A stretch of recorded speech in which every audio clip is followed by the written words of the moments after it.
Hello à toi et bienvenue dans cette vidéo où je vais t'expliquer comment faire un ajout d'activité en micro-entreprise et tout ça gratuitement et sur le site officiel. Moi c'est Florian et je t'explique tout ce que tu dois savoir sur la micro-entreprise. Il y a plein de tutos comme ça que j'ai fait pour les formalités, donc si t'es pas abonné, abonne-toi directement. Alors, de quoi tu vas avoir besoin? Première chose, il va falloir aller sur le site procédure.inpi.fr. C'est le seul site officiel pour faire tes démarches en micro-entreprise. Et ici, tu as plusieurs façons de te connecter, mais pour une modification d'activité ou un ajout d'activité, tu vas pas trop avoir le choix. Ça se fait via France Connect Plus. Ils vont te demander soit d'avoir l'identité numérique La Poste ou alors France Identité. Si tu n'as pas d'identité numérique La Poste, je t'invite à regarder ma vidéo qui t'explique comment créer une identité numérique La Poste. Il faut le faire vraiment avant. Ou alors si tu as France Identité, il n'y a pas de problème. Et si tu ne peux pas absolument pas avoir l'identité numérique La Poste, ne t'inquiète pas, je t'explique pendant le tuto comment signer ton dossier sans l'identité numérique La Poste. Bon, une fois que tu es connecté, tu arrives sur ce genre de plateforme, donc c'est le guichet unique. Et tu vas cliquer ici sur créer, modifier ou cesser une entreprise. Et c'est là que c'est important, tu vas indiquer ici ton numéro de sirène. Donc là, j'ai indiqué un numéro de sirène et il y a une entreprise qui s'affiche. Et donc là, tu vas cliquer ici, normalement, c'est censé être la tienne. Donc là, tu as tes informations, tu vas cliquer sur modifier l'entreprise. Nom du brouillon, tu vas te dire, bah tiens, tu vas faire modification. Allez, on va faire ajout d'activité. Ajout d'activité. Voilà, je sais pas, ce que tu veux. Ajout d'activité, micro-entreprise. Et hop. Donc, tu dois remplir le formulaire ici, remplir toutes les informations qui sont indiquées, l'adresse, etc., le numéro de téléphone, et faire étape suivante. Tu vas arriver sur plusieurs étapes.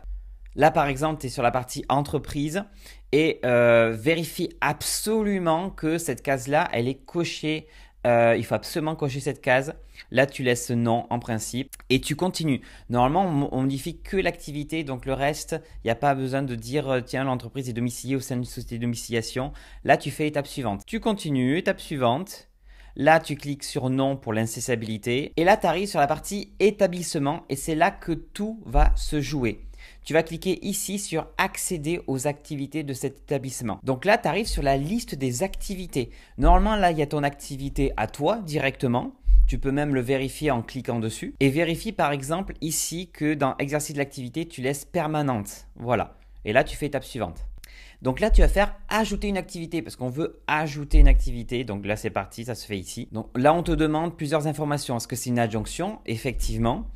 Alors, est-ce que c'est l'activité principale? Donc, si c'est juste une activité secondaire à côté de ton activité de micro-entreprise, là, tu marques non. Donc, exercer l'activité permanente. Et là, tu marques à partir de quand tu fais cette nouvelle activité. Donc, par exemple, le 11 août 2025. Ici, on te demande le descriptif de l'activité. Ne fais pas l'erreur que beaucoup de gens font. Il ne faut pas indiquer un code APE 7021Z, conseil en relations publiques et communication. Non, surtout pas. Il faut indiquer l'activité que tu exerces précisément. Par exemple, là, ça serait community management ou j'en sais rien, graphiste, etc. Imaginons si je mets graphiste, hop là. Graphiste et je peux expliquer peut-être si je fais du print ou pas, etc. Mais là, je vais marquer graphiste. Et après, tu dois choisir les catégories d'activité. Donc ça, attention, il faut surtout pas que tu te trompes. Et si tu as un doute, tu peux utiliser leur mini chatbot. Ils ont un petit chatbot pour essayer de t'aider à remplir ces catégories ici. Donc tu vois, catégorisation de l'activité. Là, tu dis je ne sais pas, je ne suis pas sûr. Et je marque graphiste. On va voir s'il va me trouver un truc. Il va dire que le plus proche pour lui, activité graphique non classée ailleurs ou graphisme décoration. Apparemment, c'est ce qu'il trouve. Donc là, il va te donner les endroits. Activité de service.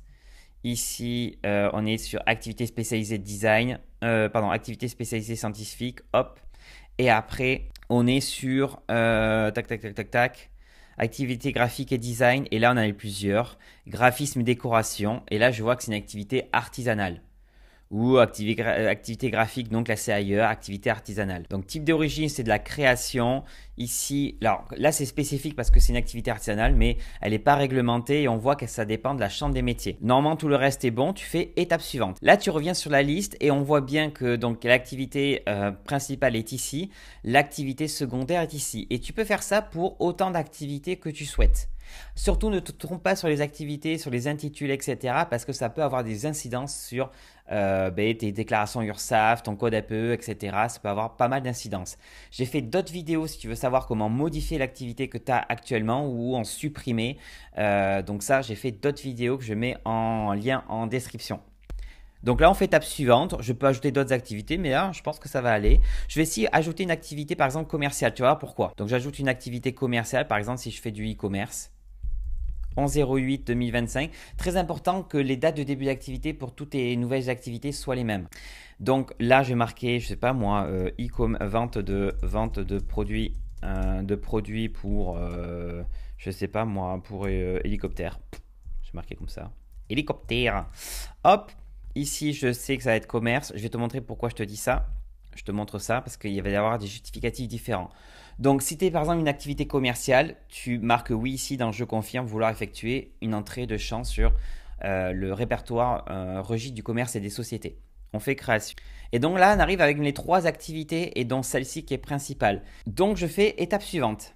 Ici, j'arrive pour le nom de domaine internet. Alors, il ne faut pas faire d'autres modifications sur le dossier parce que normalement, l'INPI préfère une modification par une modification. Donc là, on fait que l'ajout d'activité, on ne change rien d'autre.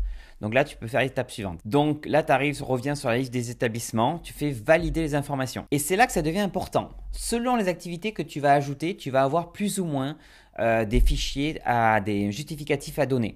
Par exemple, attestation sur l'honneur de non-condamnation. On va te demander peut-être aussi justificatif domicile ou attestation d'information au conjoint, en commun, etc. Bref, tu te poses une question sur les justificatifs. J'ai mis en lien en description des petits outils gratuits que j'ai conçus qui vont te remplir ces documents-là et tu vas pouvoir les signer en ligne et les mettre directement plutôt qu'aller chercher un document Word, un modèle à droite à gauche et devoir le remplir à la mano. Là, moi, j'ai fait des outils gratuits pour pouvoir le remplir. Donc, si c'est juste une activité libérale, normalement, il n'y a pas trop de documents à donner.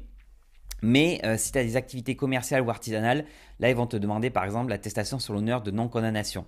Normalement, si tu remplis celui-là, ça va disparaître. Je te donne un exemple. Donc là, j'ai mis les trucs, tu vois, ça a disparu parce que c'est la même chose en fait, les autres documents. Tu continues. Attention, te fais pas avoir, même si c'est pas indiqué, il faut que tu le fasses.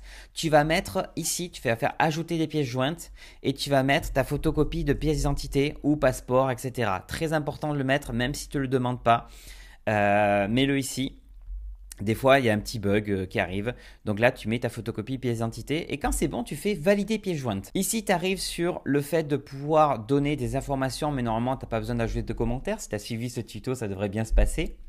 Ici, c'est pour cacher ton entreprise sur le répertoire national des entreprises et pour pas montrer que tu as fait cet ajout d'activité pour cacher ton entreprise, enfin l'adresse de ta micro-entreprise. Ici, moi, je laisse toujours sur nom, c'est pour pas se faire contacter, prospecter, etc. Et après, c'est à quelle adresse ils peuvent te contacter. Donc là, moi, je mets toujours l'adresse de l'entreprise. Et là, tu peux faire étape suivante. Donc là, tu arrives ici sur le récapitulatif. Donc, tu peux vérifier toutes les informations que tu as données. Et surtout, tu peux voir qui c'est qui va s'occuper de ton dossier. Donc là, c'est le greffe du tribunal de commerce de Reims et la chambre de métier et l'artisanat du Grand Est. Donc, selon les activités que tu vas ajouter, ça va être des CFE qui vont être différents. Et quand c'est bon, tu vas cliquer ici sur valider le dossier. Une fois que c'est fait, tu devrais avoir ça. Donc là, il y a marqué modification, mais ça devrait être peut-être ajout d'activité en fonction de ta situation. Et ce que tu vas pouvoir faire, c'est cliquer sur signer la formalité. Alors, en fonction de ta situation, tu vas avoir plus ou moins ce cadre. Peut-être tu vas avoir une case à cocher directement. Si tu as eu l'identité numérique La Poste ou France Connect Plus, tu pourras juste cocher et faire signer la demande de modification. Si par exemple tu n'avais pas l'identité numérique La Poste et du coup tu n'as pas France Connect, il va falloir que tu télécharges la synthèse et directement que tu utilises un logiciel pour faire une signature. Et pour ça, je t'invite à regarder la vidéo que j'ai mise ici ou directement en lien pour t'expliquer comment signer un dossier sans l'identité numérique La Poste. Et comme ça t'expliquera directement comment retélécharger la synthèse et faire signer la demande de modification. Une fois que c'est terminé, tu as juste à aller dans suivi des formalités et regarder où ça en est de ta formalité parce qu'il va y avoir un délai, peut-être le temps que ça transfère aux différents organismes.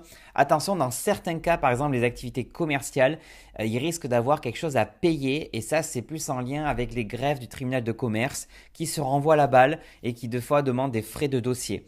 Normalement, il n'y a rien à payer pour les activités libérales et les activités artisanales. Et des fois, si le dossier est mal fait, ils vont demander des frais de régularisation qui peuvent évoluer entre 1,30 €, 7 euros, 20 euros en fonction des situations. Donc fais attention quand tu vas faire ton dossier modification ou alors tu te fais accompagner directement. En termes de délai, ça peut prendre peut-être entre 1 et 4 semaines. Des fois, c'est un peu plus rapide en fonction des régions, en fonction des où ils en sont. Et puis voilà, tu as fait maintenant ton ajout d'activité. Il n'y a rien à faire côté impôt, il n'y a rien à faire côté URSSAF à part déclarer comme il faut ton chiffre d'affaires dans les bonnes lignes. Merci beaucoup d'avoir suivi ce tuto. Je te dis à très bientôt pour une nouvelle vidéo sur la micro. Salut, ciao!